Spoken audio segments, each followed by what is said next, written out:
वापस लेना पड़ेगा अपने जितने भी तीनों अध्यादेश हैं, पैरामिलिट्री फोर्सेज हैं या सेंट्रल गवर्नमेंट के अंडर दिल्ली पुलिस या चंडीगढ़ पुलिस है, इनकी पेंशन क्यों बंद की? जमीन को किसान किसी भी कीमत पे या अडानी अंबानी हो चाहे और कोई हो किसी को नहीं देगा। ना तो एक दिन जरूर है, लेकिन जलालत की जिंदगी से तो मौत अच्छी है।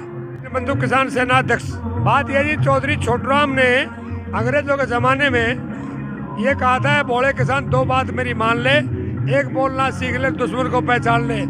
अब हिंदुस्तान के सभी धर्मों के जो लोग हैं किसान, उन्होंने अपने दुश्मन को पहचान लिया कि तुम्हारा दुश्मन कौन है। कौन है? अडानी और अंबानी। अडानी और अंबानी को ये जो जमीनें, एयरपोर्ट दे दिए, रेलवे दे दिया, सारी चीजें इन्होंने बेच दी हिंदुस्तान को आज़ाद करवाने के लिए।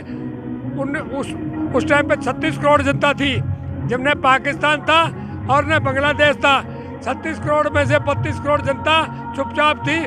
4.25 करोड़ लोगों ने इस देश की आज़ादी की लड़ाई लड़ी थी। 7,29,743 आदमी शहीद हुए देश की आज़ादी के लिए। उन्होंने देश को आज़ाद किया था। रही बात ये जो आप कह रहे हैं किसान जमीन पे झगड़ा होता है, जर जोरू और जमीन।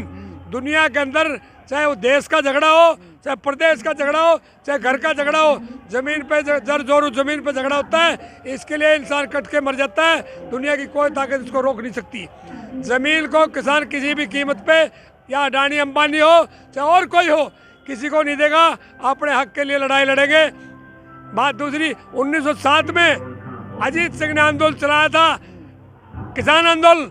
सरदार अजीत सिंह भगत सिंह के चाचा ने चलाया था। उसके बाद चौधरी छोटूराम ने, उस टाइम पे तारा सिंह भी मिनिस्टर होते थे, चौधरी छोटूराम ने पूंजीपतियों से जमीन छुड़वाई थी।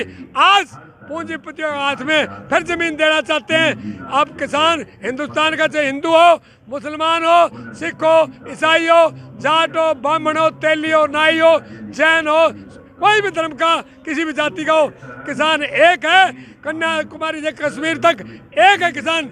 अब अपने हक के लिए, अपने अधिकार के लिए लड़ाई लड़ेगा। और ये जितनी भी पार्टियां हैं, ये जब तनख्वाह बढ़ाती हैं, जब एक हो जाती हैं, इसी कारण से हिंदुस्तान का किसान कन्याकुमारी से लेकर कश्मीर तक एक है। जिस प्रकार से ये एक हो जाते हैं, तनख्वाहें बढ़ाते हैं, इनकी 11-11 गुना। और किसान दीन बंधु किसान सेना मांग करती है, जितने भी होम मिनिस्टर के अंडर जो पैरामिलिट्री फोर्सेज हैं या सेंट्रल गवर्नमेंट के अंडर दिल्ली पुलिस या चंडीगढ़ पुलिस है, इनकी पेंशन क्यों बंद की? इनकी पेंशन करनी चाहिए। ये हमारे बच्चे हैं, इनके पिता किसान हैं और बच्चे जवान हैं, इनकी पेंशन होनी चाहिए। नहीं तो इन MP MLA की भी पेंशन बंद होनी चाहिए।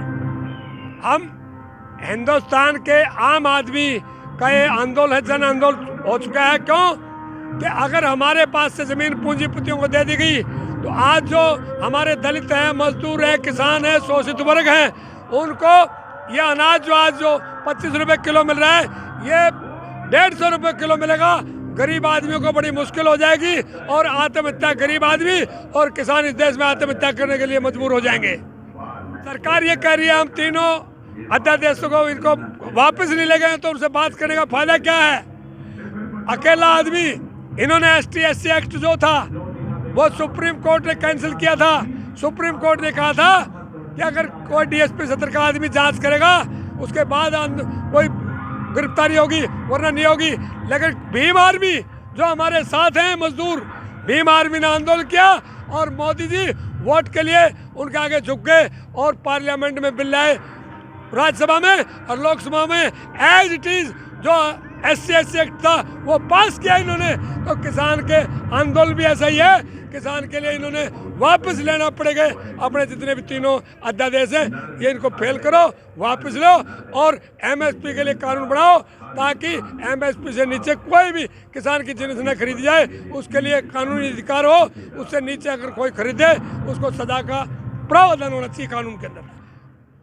2014 से 19 तक के चुनाव के अंदर सरकार ने उन पूंजीपतियों से पैसा लिया है। जो आदमी वकील कोई भी कोर्ट में हो, वकील उसकी वकालत करेगा जिसकी फीस ले रहा होगा। या अडानी अंबानी बड़ा पूंजीपतियों की फीस ले रहे हैं, इसलिए वकालत उन्हीं की करते हैं। इसलिए हिंदुस्तान में किसान मजदूर की वकालत बिल्कुल नहीं करते। हमने मोदी जी को बनाया था, हमने मोदी जी को वोट दी थी, हरियाणा के अंदर किसान और मजदूरों ने रेवाड़ी के अंदर रैली की थी, हम उसके अंदर शामिल थे। हमने इसको कांग्रेस की गलत नीतियों के कारण कांग्रेस को इसीलिए हराया, उन्होंने गलत काम किया, बीजेपी को बढ़ाया, लेकिन हमें यह नहीं मालूम था बीजेपी उनसे भी खराब निकलेगी। इसलिए आज हमें ये पता लगा है हमने वोट दी वो गलत तरीके से दी।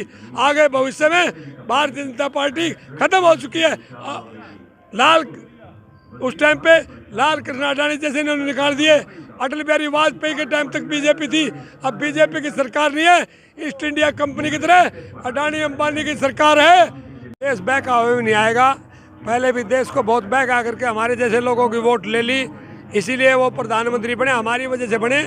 ये नहीं सोचना चाहिए कि मेरे में अपने में पावर हम बन गए, हमारे आम जनता की वजह से बने। हम इसके सपोर्टर थे मोदी के, इसलिए बने। अब चीज़ जो आप कह रहे हैं कि प्रधानमंत्री वो अडानी अंबानी का पोता हुआ, उसके लिए तो वो चले गए, लेकिन ये इतने किसान मरे उनके लिए कोई दुख प्रकट नहीं किया। बड़े दुख की बात है प्रधानमंत्री होने। एक मुखिया गांव का अगर कोई भी हो वो भी दुख प्रकट करता है, ये तो देश का प्रधानमंत्री है, इसको दुख प्रकट करना चाहिए था। बड़े बड़े चैनल कभी किसान की जो आंदोलन चल रहा है उसकी बात नहीं दिखाते, इसलिए हिंदुस्तान के आम आदमी इन चैनलों के खिलाफ है।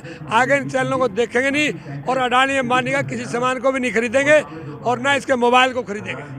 हम सब किसान हैं, न हम बीजेपी के बंधुआ मजदूर हैं, न हम कांग्रेस ने किसी राजनीतिक दल के ये बंधुआ मजदूर नहीं है। ये अपने अधिकार के लिए लड़ रहे हैं। जिस प्रकार से सारी पार्टियों के एमपी एमएलए अपनी तनख्वाह बढ़ाने के लिए एक होते हैं, इसी प्रकार से हिंदुस्तान का किसान कन्याकुमारी से लेकर अपने अधिकार के लिए एक है। हरियाणा के हर गाँव से खापों ने ऐलान किया था, हमारी खाप पंचायत है जिन्होंने ऐलान किया था कि इनकी सहायता करनी है। हर गांव से लस्सी दूध दही जो भी सहायता है वो हम यहां से ला रहे हैं। ये बिल्कुल गलत है कि फंडिंग बाहर से हो रही है। आज़ादी की लड़ाई 1857 में शुरू हुई थी, 1947 में आज़ादी मिली थी। उस टाइम पे 2,74,743 आदमी शहीद हुए थे। ऐसी कोई बात नहीं है। देश के अंदर मरना तो एक दिन जरूर है, लेकिन जलालत की ज़िंदगी से तो मौत अच्छी है।